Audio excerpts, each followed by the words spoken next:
Un ballon d'1,22 m de diamètre, 3 équipes, un terrain pas plus grand qu'un demi-terrain de handball. Le kinball est une discipline plutôt inhabituelle. Créé en 1986 par un professeur d'éducation physique québécois, le kinball repose pourtant sur un principe simple. Comme au volley, le ballon ne doit pas toucher le sol. Mais ici, aucun filet ne sépare les 3 équipes qui occupent le terrain. Collaboration, fair play, dynamisme. En 3 mots.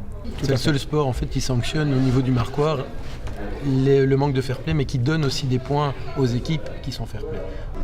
Ce sport met en valeur la coopération entre les joueurs et la solidarité.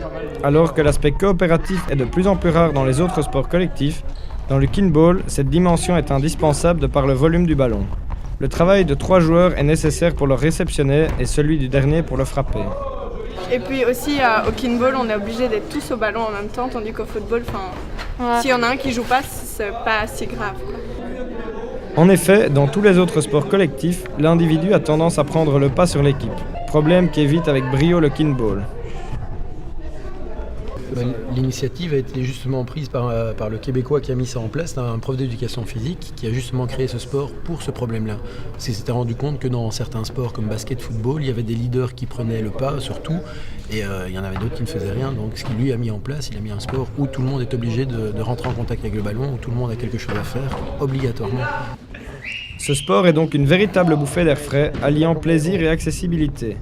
À défaut d'avoir pu accueillir une Coupe du Monde de football, la Belgique accueillera en novembre le plus grand événement mondial de kinball à Pepinster.